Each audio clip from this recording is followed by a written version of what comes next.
En Capital Radio After Work, con Eduardo Castillo.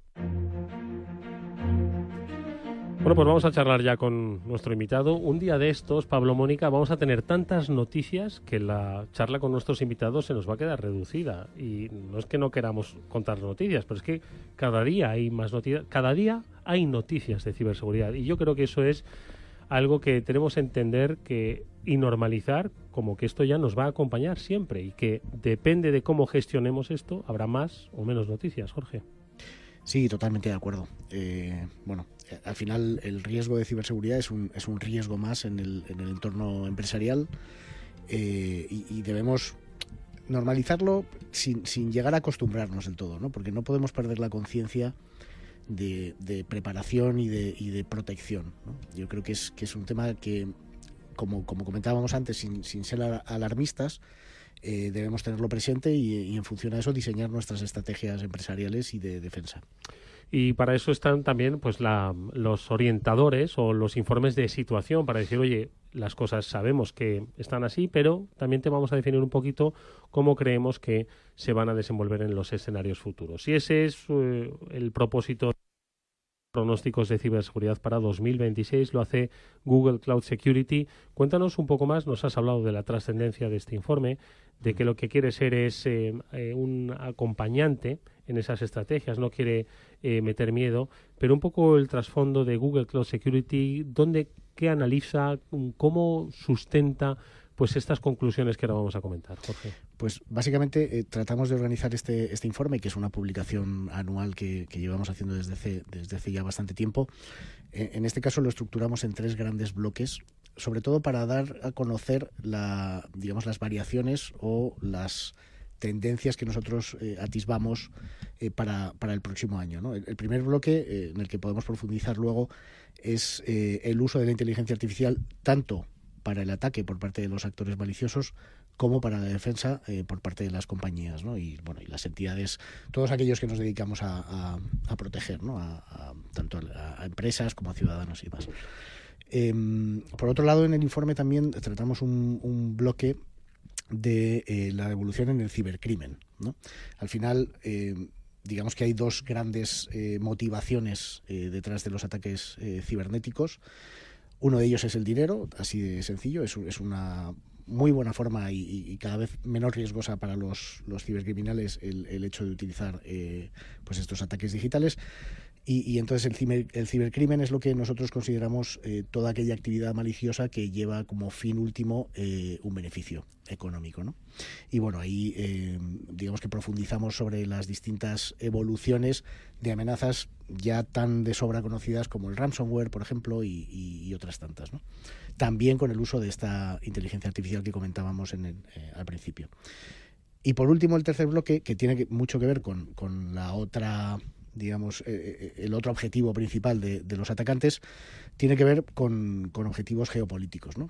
Aquí estamos hablando de los grandes actores internacionales o respaldados por estados, ¿no? Que, bueno, pues siguiendo distintos motivos y distintos objetivos, cada uno de ellos dependiendo de sus circunstancias, pues consiguen al fin pues tratar de explotar los distintos ataques para un beneficio pues puramente político o incluso en estos casos también siendo actores Estado también económicos, como podemos ver. Pues yo creo que ya vamos a profundizar directamente en el primero, que yo creo además es el que más interés lleva suscitando los últimos 2 o 3 años, que es todo el uso de la IA, tanto por parte de los atacantes como para el bien y para el mal, ¿no? Exacto. Cuéntanos un poco, ¿cómo lo veis en el próximo 2026, la era de la IA?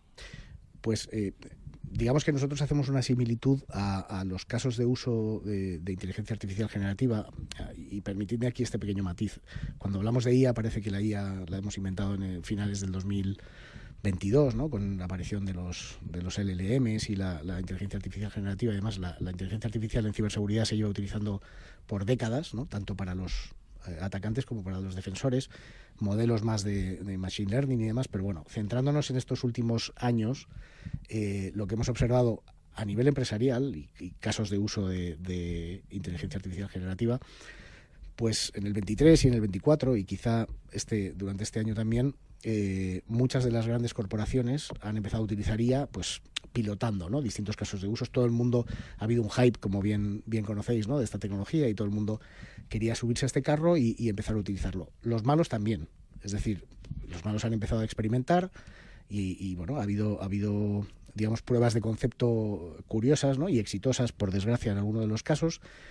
Y lo que anticipamos nosotros es que esto a partir del año que viene, o bueno, ya estamos empezando a verlo, va a dejar de ser una excepción o una prueba de concepto o alguna prueba de laboratorio, etcétera, sino que se va a convertir en una norma.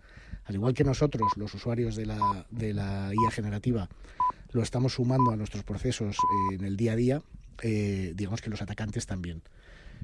Ha habido ya algún caso exitoso, como digo, por desgracia, de algún ataque end-to-end generado por IA, pero esto todavía lo estamos viendo como algo excepcional. Lo que sí estamos viendo como algo muy común es que el atacante incluya en su proceso de identificación del objetivo, recopilación de información para ver por qué lado, por qué debilidad, vulnerabilidad puede empezar a atacar en los primeros pasos del compromiso, etcétera, pues incluye esta automatización de procesos de IA directamente para facilitar o para mejorar la productividad de su cadena de ataque. Mónica. Pues un placer tenerte y me parece interesantísimo todo esto que nos estabas contando. Hay otro tema que mencionáis en el informe, que es el Shadow Agent, ¿no?, que lo consideráis también que es otro nuevo reto a tener en cuenta en 2026, ¿no? Y claro, estamos hablando muchas veces de agentes de inteligencia artificial que las propias empresas no saben que está ahí, ¿no? Agentes de IA que están operando dentro de una organización sin supervisión, sin control o incluso sin conocimiento del equipo de seguridad, ¿no? ¿Cómo se origina? ¿Por qué es un problema? ¿Y qué pueden hacer las empresas en este sentido? Sí, Mónica, efectivamente. Hablamos del riesgo de los Shadow Agents, que en realidad no es más que una modificación o una adaptación a esta nueva tecnología de riesgos muy conocidos en el mundo de ciberseguridad, como puede ser el Shadow IT, en su caso, que es básicamente que los empleados o determinados departamentos de una compañía, pues por agilizar ciertos procesos internos, pues se van construyendo su pequeña IT, ¿no?, su pequeño departamento de tecnología, y van pues o comprando algunas máquinas o ahora con la irrupción bueno, ahora, desde hace década y pico, con la irrupción de la nube pública, pues también empezando a contratar servicios fuera del control de lo que es el área de tecnología de una compañía. En este caso, lo que hablamos de Shadow Agent es más o menos lo mismo, ¿no? Y tiene que ver con el concepto de agentes de IA. También nos podemos referir a ello como Shadow AI, y es el uso por parte de empleados de tecnología de inteligencia artificial, digamos, no controlada o no gobernada por completo, pues por los departamentos correspondientes, ¿no? Normalmente el departamento de seguridad de una compañía, etcétera. Y esto realmente conlleva un gran dilema en las organizaciones, ¿no? Porque a día de hoy no podemos cortar, o por lo menos nosotros desde Google recomendamos no tomar decisiones drásticas y no cortar el acceso directamente a este tipo de tecnologías, porque muchas veces ya los departamentos de seguridad pueden llegar tarde, y estos procesos pueden estar ya, o estas tecnologías, perdón, pueden ya estar embebidas en procesos que están aumentando la productividad del empleado, etcétera, etcétera. Entonces, nuestra recomendación pasa más por establecer un gobierno de este tipo de tecnologías, de manera que se pueda controlar qué tipo de información se sube, qué tipo de output estás pidiéndole, etcétera, etcétera. Y con todo esto lo que pretendemos es no limitar el uso, sino por lo menos controlarlo y limitar o mitigar los potenciales riesgos. En este caso, el principal de un uso de inteligencia artificial generativa no controlada es posible fuga de información confidencial, ¿no? Otra parte que no es menor es la concienciación. Muchos empleados hacen esto simplemente pues porque, oye, les han comentado que un chat cualquiera de IA o un modelo concreto le puede hacer la vida más fácil, y directamente, sin saber qué riesgos conlleva, pues se pone a usarlo, ¿no? Con toda su buena voluntad. Con lo cual la concienciación es también fundamental. Jorge, por comentar un aspecto más de la inteligencia artificial antes de pasar a ese segundo desafío, ¿no? Que es la disrupción de la ciberdelincuencia. Decías que los atacantes están aprovechando ahora pues para ser más productivos, ¿no? en sus acciones. ¿Dónde crees que cuando ya se automatice la productividad, ¿dónde crees que la IA va a empezar otra vez a ponerse al servicio de estos ciberdelincuentes? ¿Dónde la vamos a ver? Bueno, cuando hablo de las distintas capas o los distintos pasos de un proceso que tiene un impacto directo en su productividad o en agilizar lo que es la cadena de un ataque, yo creo que las siguientes evoluciones, digamos, maliciosas de esta IA pueden llegar cuando se consiga perfeccionar la generación de malware con inteligencia artificial. Ha habido casos, o sea, ya hay muestras que se ve claramente que se han codificado con asistentes de código y demás, pero digamos que son ejemplos todavía, podemos llamarlo un poco burdos, ¿no? Son fácilmente detectables o fácilmente reverseables, que no sé traducirlo el término. Ya le pego patas al diccionario todos los días. Ser analizados por ingenieros anti-malware y demás. Entonces, yo creo que esa es la siguiente evolución, ¿no? Creo que todavía estamos un poco lejos en que se generalice la automatización completa de un ataque. Ya hemos visto algún caso, pero yo creo que es una excepción. O sea, no todos los actores maliciosos van a tener esas capacidades. Y por ahí yo creo que van los tiros.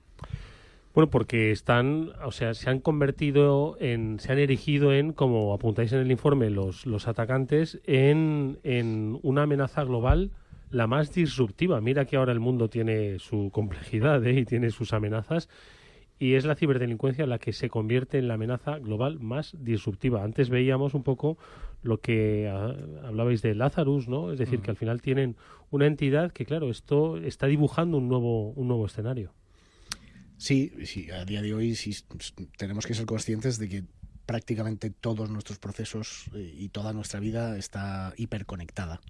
Entonces, la disrupción no pasa solo por desconectar nuestra vida online. Nuestra vida física también puede ser desconectada, porque tenemos sistemas críticos conectados a Internet, tenemos un montón de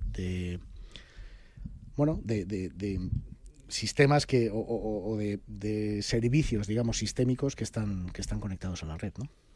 ¿Y qué es lo que veis? Dices que que dan los clásicos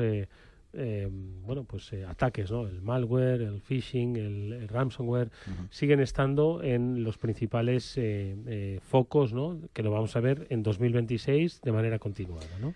Sí, precisamente, por ejemplo, en temas de phishing y vectores iniciales de ataque para luego comprometer una red de una corporación o un simple ciudadano para hacerle fraude, el uso de la IA ya sí que se está viendo, ¿no? Que está mejorando las capacidades de generar, pues, correos que cada vez parecen más realistas, sitios web que suplantan entidades financieras, incluso deepfakes, ¿no? Los famosos vídeos o imágenes suplantando la identidad de alguien famoso o incluso de alguien que puede ser tu jefe.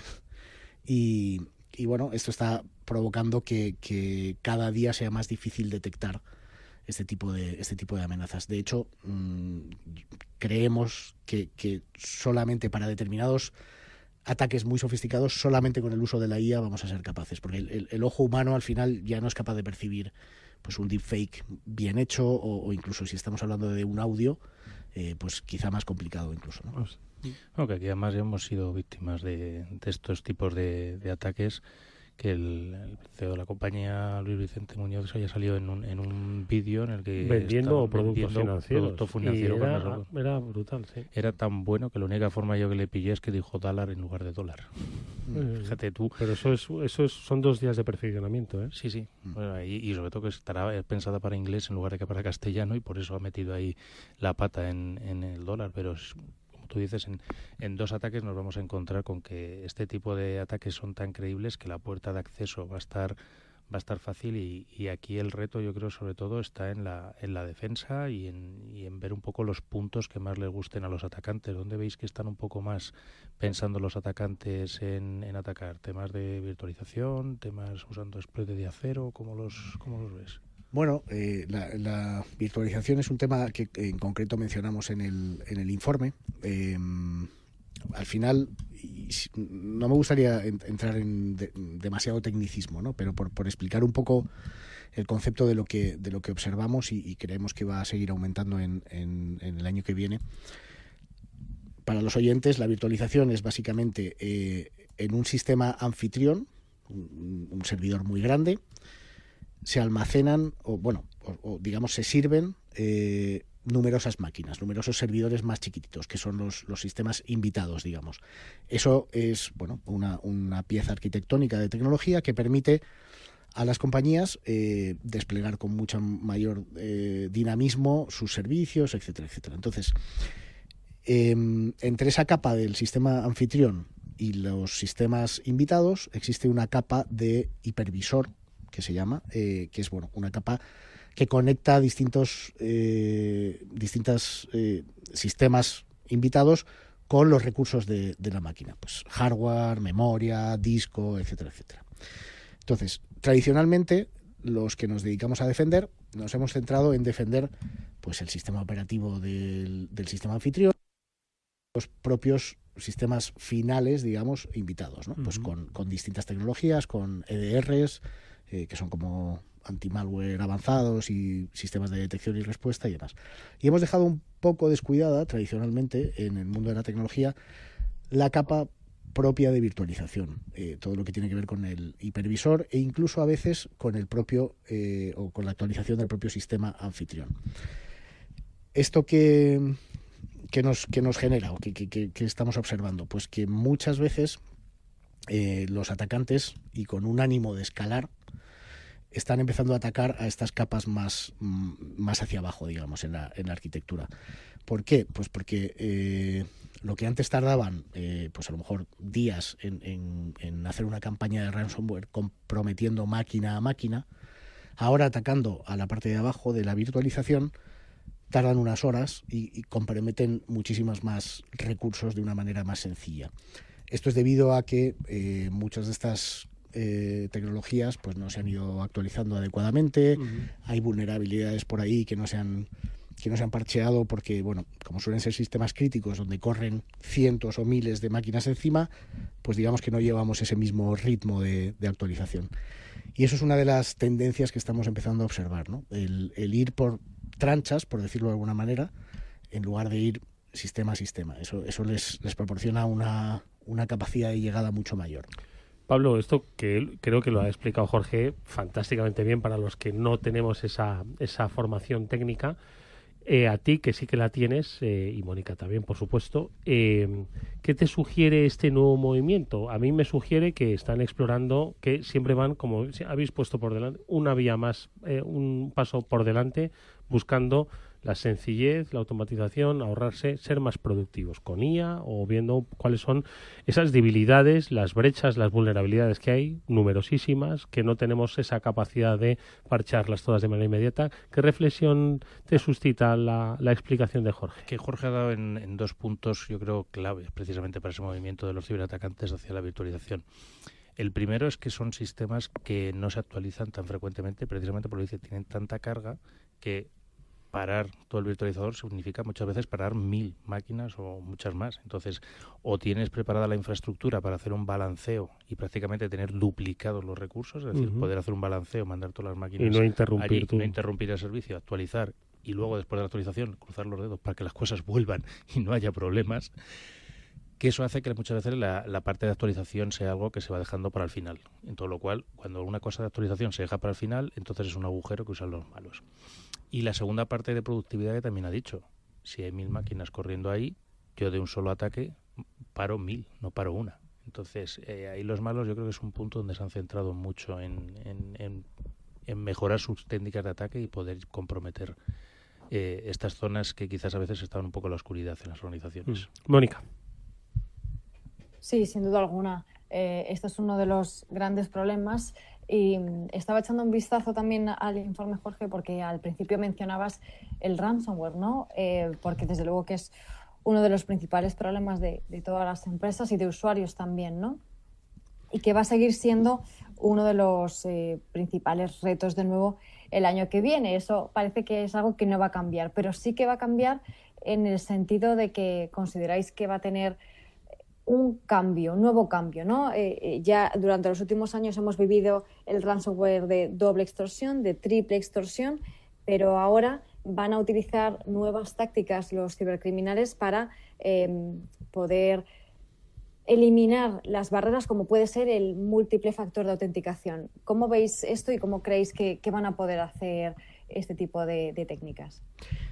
Sí, Mónica, efectivamente. O sea, el ransomware no es que sea una tendencia, es que es un continuo, ¿no? Al fin y al cabo es el modelo de negocio más lucrativo que han encontrado los atacantes y lo van a continuar explotando y cada vez sofisticando más su ejecución, ¿no?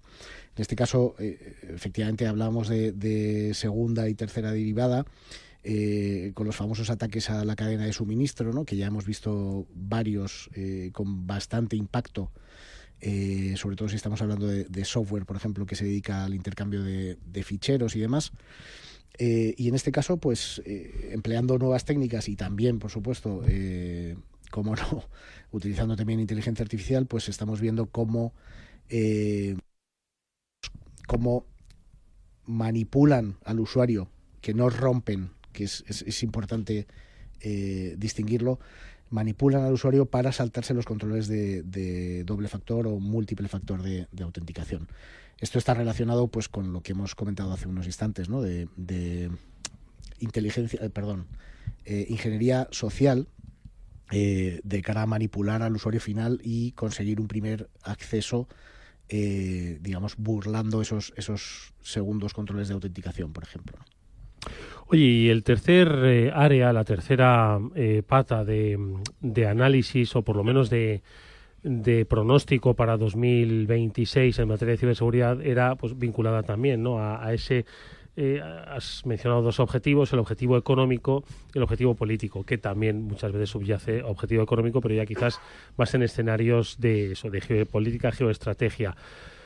Mismos actores, Rusia, además ponéis nombres y apellidos, Rusia, Corea del Norte, China e Irán, ¿no? Es un escenario que, pues a la propia inestabilidad global, pues se suma la inestabilidad de determinados países que en la distorsión, ¿no?, de las democracias a través de desinformación, a través de acciones directas contra servicios críticos, bueno, pues crean esa incertidumbre en las sociedades. ¿Qué es lo que veis para 2026? Entiendo que un incremento y algún cambio en el método.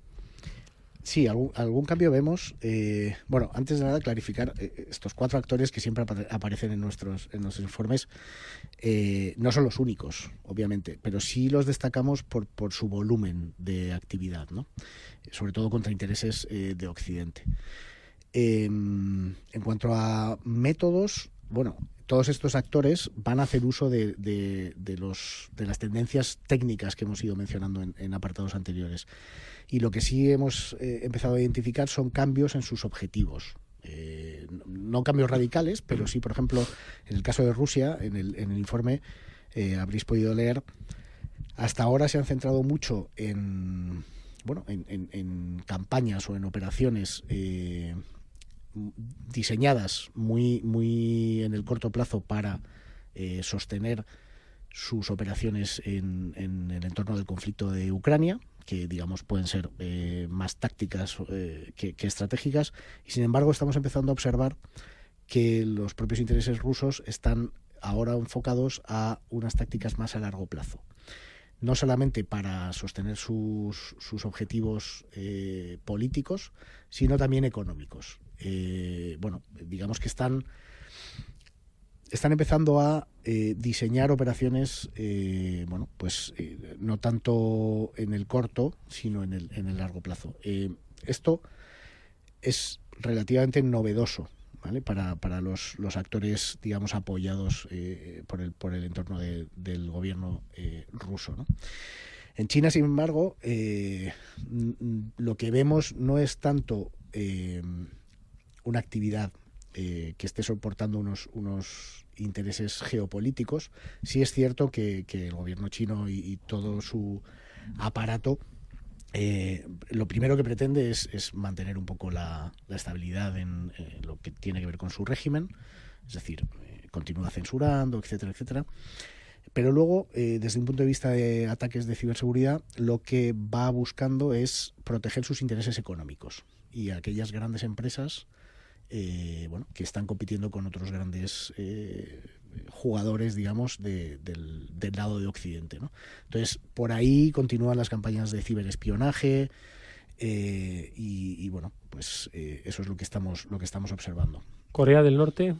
Corea del Norte, curioso, porque ahí sí que es, fíjate que el entorno geopolítico de Corea del Norte es bastante crítico, pero lo que buscan principalmente son motivaciones económicas. Corea del Norte está bajo unos bloqueos internacionales pues totales, entonces busca autofinanciarse y bueno, a lo largo de estos años la mayoría de sus operaciones han estado dirigidas al mundo de las criptomonedas para, bueno, básicamente robar criptos, bitcoins principalmente, etcétera, pero otras stablecoins también, para poder conseguir autofinanciarse y continuar con sus operaciones habituales.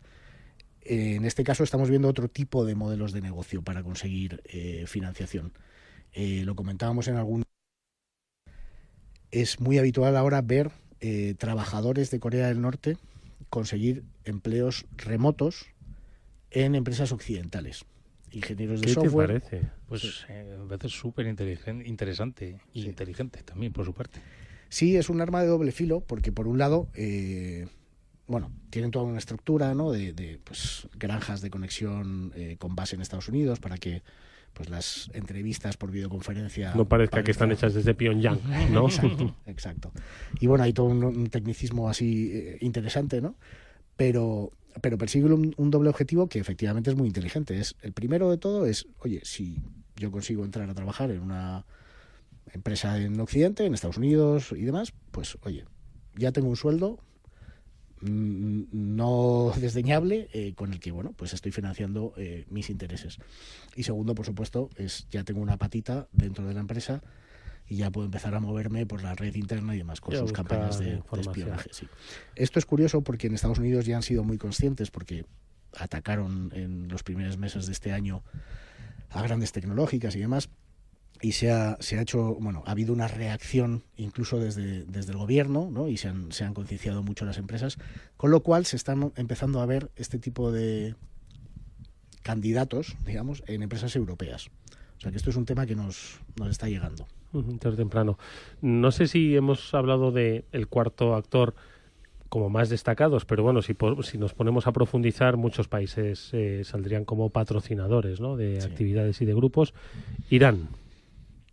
Irán es uno de los más estables en cuanto a sus objetivos. Irán, digamos que mantiene, o sea, su principal objetivo es mantener el régimen más o menos controlado y actuar en contra de su principal enemigo y todos aquellos que le apoyan, es decir, Israel y sus aliados.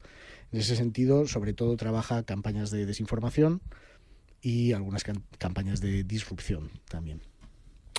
Pues fijaos que quizás nos está escuchando alguien y ha escuchado pues atentamente, ¿no?, las reflexiones de Jorge Blanco y dice, bueno, yo me tengo que fijar más en las de la inteligencia artificial y no tanto en las de la geoestrategia, porque eso ya corresponde como pues a la defensa de los países. Y al final yo creo que todos formamos parte de estos tres escenarios. Nosotros somos proveedores, formamos parte de la cadena de suministro, somos trabajadores de empresas, incluso empresas que quizás trabajan para administraciones, y somos un vector perfectamente atacable que sirva a los intereses de los países o de un grupo de ciberdelincuencia. Es decir, aquí estamos todos en el mismo escenario, ¿no? Sin duda, de cara a proteger la seguridad nacional, todos somos eslabones donde pueden empezar a desencadenarse esos pequeños ataques.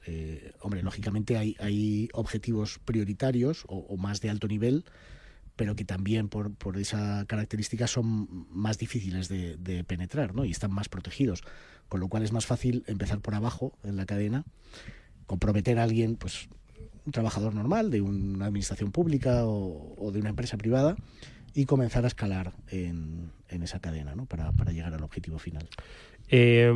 Nada, un minuto nos queda con nuestro invitado. ¿Le pedimos alguna buena recomendación para el año que viene? Estas son muy buenas, que entendamos el escenario.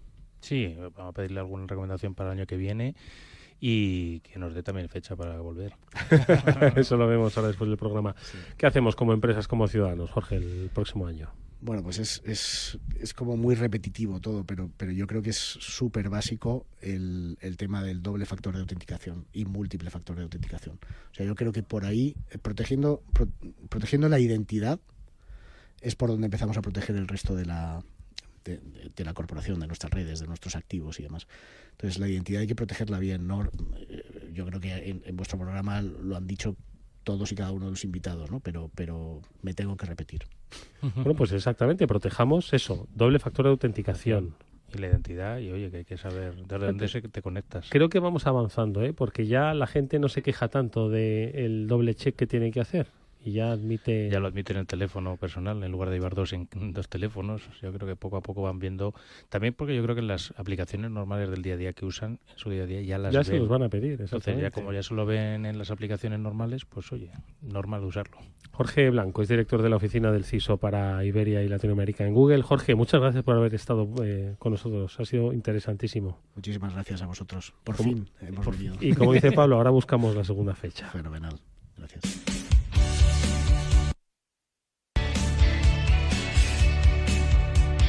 Espacio Seguro. Todo lo que debes saber para que tu día a día en Internet sea más seguro. De la mano de Panda Security.